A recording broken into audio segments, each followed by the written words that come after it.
Boxing Ego here. If you like this video, make sure you hit the like button and also subscribe to the channel and hit the bell icon on the top of your screen to get notified when the latest new content drops. Boxing Ego, we back. Tez Bay and Ben Batista. So we were just talking about the Midwest boxing, a lot of rich history. Your brother, you were saying something, you and your brother almost fought each other as amateurs? Yeah, we explain how fought. that happened. Well, I couldn't make the weight class that was under my brother. My brother was already ranked either number 1 or 2 in his weight class. So I told him, I'm like, I can't make the weight no more. The Olympic trials, those to qualify for the Olympic trials. So I'm like, I got to move up to your weight. I was like, if we end up meeting in the finals, I just pull out. And he was like, all right, cool. So we get to the tournament. They make the brackets. They stack all the top 4 guys in my bracket. Because they got knock him off. It was Jose Perez. Oh, from the Bay Area. Yup. Matt Remillard. I think he's from Connecticut or somewhere like that. And Dak Gwynn. Dak Gwynn. Yep. Yeah, okay. Yeah. That was the top guys, and I ended up beating them all. And me and my brother met up in the finals. People was begging us to fight. They was like, man, you need to fight him. Fight him. So they told you to fight? There's fighters coming up to me. How many years apart are you and your brother? We a year apart. Oh, that's it. And people was coming up like, man, fight him. So what was the like, resolution? Yeah, I already told him that I was gonna pull out if we met in the final, so I ended up doing that. Okay, so he had to give me everything, like the belt and all of that, for the tournament. But yeah, that was history. No other brothers in America met up in the national tournament in the finals. Like, I never knew that. Yeah. Now, your brother was with Top Rank. Jay Prince, I think you had a situation. Yeah, we was living down in Houston with James Prince for a couple years. How was that experience? That was cool. It was cool. We learned a lot, a whole lot about different things, about life and everything. For whatever reason, it didn't work out like that, but it was a good experience. And we still maintain a real good friendship with James Prince. Like, we go to his house in Vegas all the time, and we got a good relationship with him still to this day. So what is it about Jay Prince? He's like an ultimate hustler. He came from Houston, and now he's doing his thing. He's with Shakur Stevenson, Andre Ward, different stuff like that. What lessons would you say you picked up from him? Just how independent he is. Like he's not gonna rely on anybody to thrive or make it. Like, James Prince got his own system, and he go push through and make it regardless. Like, if this promoter not gonna work with him or whatever it is, whether it's music or boxing, he go work his way to the top. Wow. That's just how rap a lot. So he's gonna find a way to get it done. He gonna find a way. Get to that finish line. And they respect him so much that they go open that door for him. Yeah, I seen him and his son. His son's even doing stuff too. So his son discovered Drake. So. His son did? Yeah, his son I know they had a deal. Okay, so his son was the one. His son did. His son Junior. Okay. Yeah. Yeah, I heard Birdman owed Drake some money, and then Jay Prince had to see about that. Yeah. Now, Mayweather, you guys were around that situation, that gym and whatnot. What did you guys learn in being around that? Man, so much. Because Floyd probably one of the main people I've been around since, because I came to Vegas in 2003 on a one-way ticket, no money, nothing. Word? Yup, and was staying around Floyd, stayed at his house, spent the night, traveled with him, was around him like 20 clubs, doing everything with Floyd. So, You got a one-way? I got a one-way ticket. Me and a friend of mine from Cleveland, we both got a one-way ticket. Damn. And we made our way, man. We just was out there in Vegas just making our way.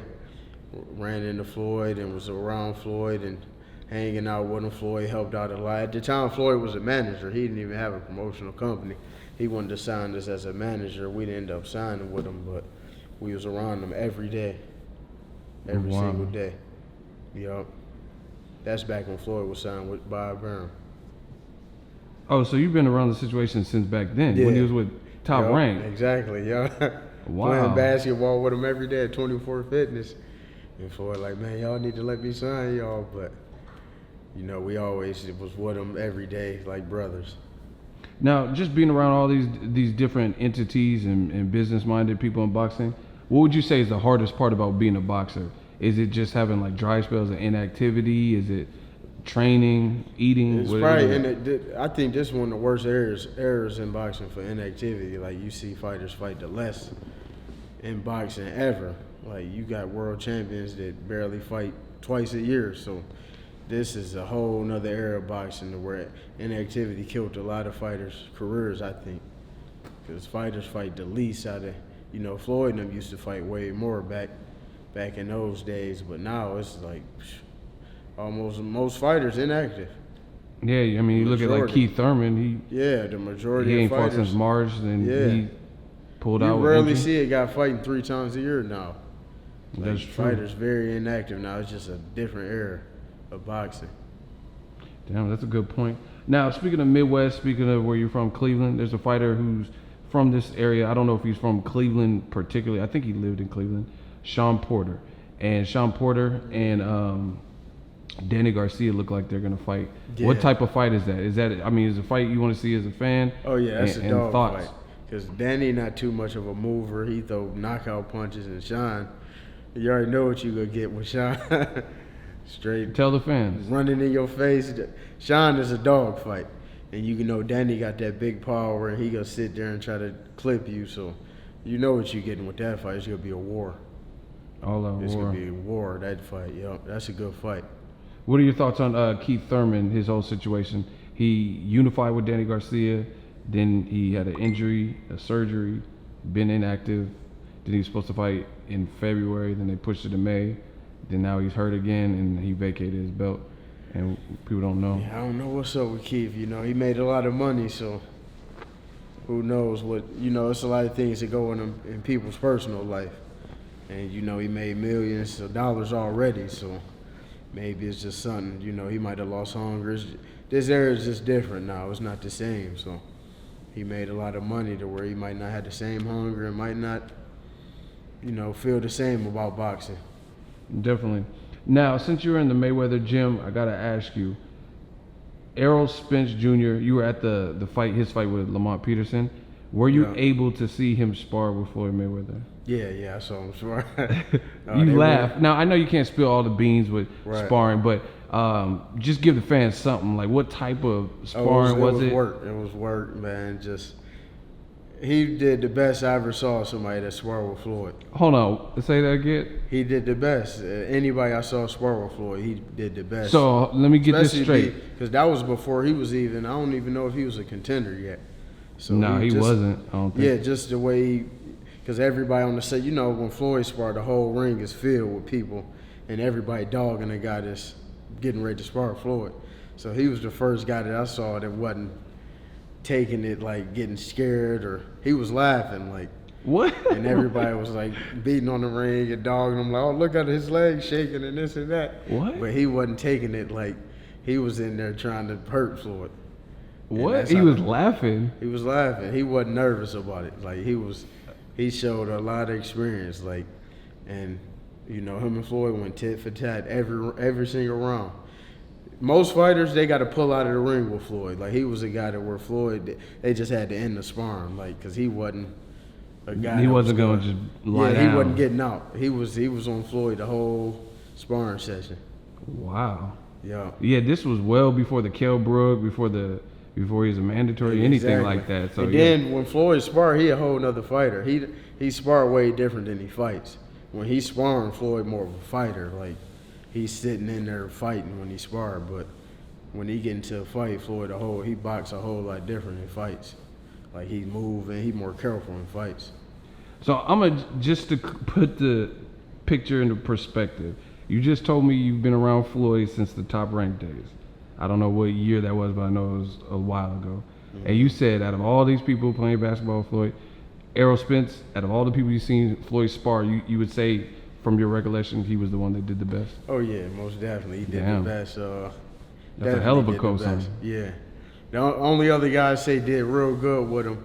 Other guys did good, but Omar Henry did a good job with him too. Rest in peace, Omar Henry. Yeah, rest in peace, man. That was one of my closest friends because he ended up coming. I ran into him with Floyd at the strip club.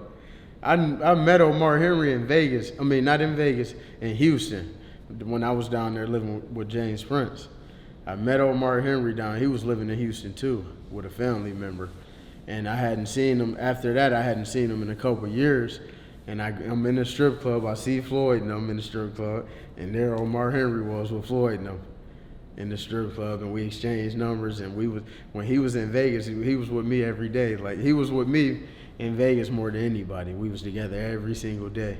Wow. And he ended up getting that job with Floyd Sparring, and he did real good. He did one of the best jobs with Floyd too that I saw.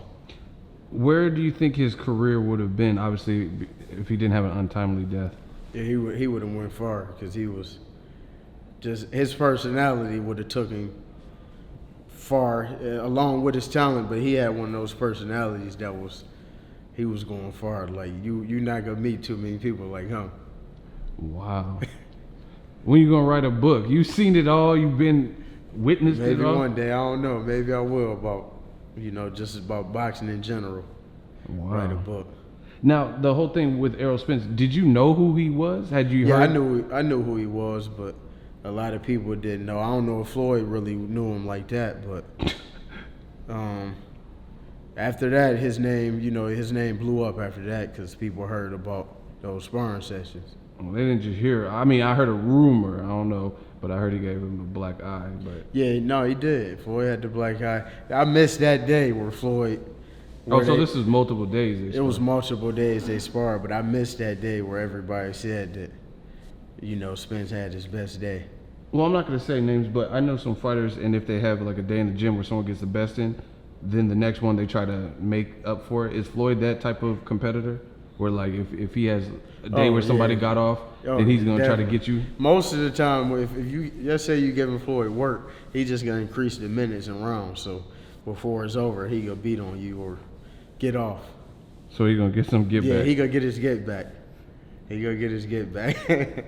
You said increase the minute, like Doghouse rule, like just whatever. He gonna increase the minutes, rounds, because he know nine times out of 10, most of these young fighters not gonna keep up.